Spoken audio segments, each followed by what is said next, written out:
Assalamualaikum. Waalaikumsalam. Hadir semua? Atau yang hadir? Terima kasih. Kita bertemu lagi dalam pelajaran saya pada hari Rabu 2011. Di sini kita hari ini akan materi tentang perkembangan teknologi disruptif dan rekonstruksi untuk pendidikan. Apa sih itu teknologi disruptif dan disruptif? Kemajuan teknologi digital merubah cara belajar, mengajar, dan mengakses pengetahuan pendidikan. Pendidikan kini tidak lagi terbatas pada kelas dan formal, namun merupakan kini menimbulkan pertanyaan filosofis tentang hakikat pendidikan, peran manusia, serta nilai-nilai yang terkandung di dalamnya. Di sini filsafat berperan untuk menelaah dampak mendasar dari perkembangan teknologi tersebut. Selanjutnya adalah teknologi dalam perspektif filsafat. Dalam perspektif filsafat, teknologi tidak dipahami hanya sebagai alat bantu, tetapi sebagai cara manusia memandang dan mengelola realitas. Teknologi di sini membawa logika efisiensi, rasionalitas, dan kontrol. Oleh karena itu, teknologi dapat membentuk pola pikir manusia termasuk dalam proses pendidikan. Di sini juga ada disrupsi teknologi dalam pendidikan. Disrupsi di sini terkait dengan perubahan cepat yang menggunakan sistem pendidikan konvensional. Kehadiran learning, ketersambatan, dan platform digital mengubah metode pembelajaran. Peran guru serta sistem evaluasi pendidikan menjadi lebih fleksibel, cepat, dan efisien. Namun juga menata pola lama yang telah mapan. Selanjutnya adalah dekonstruksi pendidikan. Selain bersifat disruptif, teknologi juga mendekonstruksi pendidikan.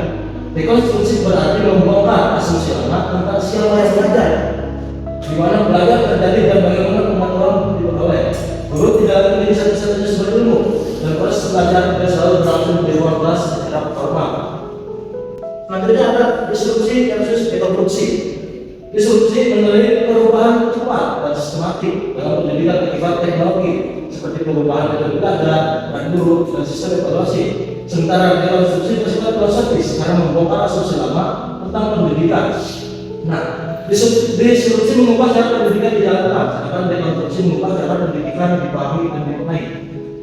Disrupsi kata dekonstruksi berisiko menjadikan pendidikan sekadar proses teknis, dan juga sebaliknya rekonstruksi tanpa arah dapat menimbulkan krisis makna.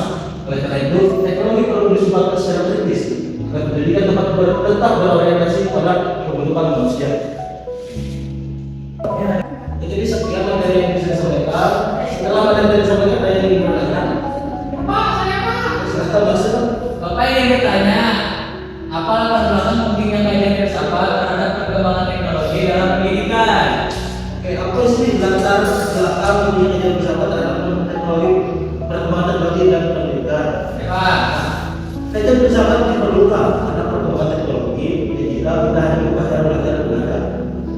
Digital juga menimbulkan persoalan dasar mengenai hakikat pendidikan, manusia, serta nilai-nilai yang terkandung dalam institusi tersebut. Jadi pendidikan tidak hanya terbatas pada norma formal, sehingga pejabat berfungsi untuk menelaah dampak logis, teknologis, dan aksiologis. Dan perubahan tersebut dapat berdampak pada cara mengajar ke depannya. oke Pak. Terima kasih. Oke, sekian saja pertemuan hari ini. Kita bertemu lagi minggu depan di hari Rabu pada jam yang sama. Jangan lupa untuk kesehatan sampai ketemu lagi baru.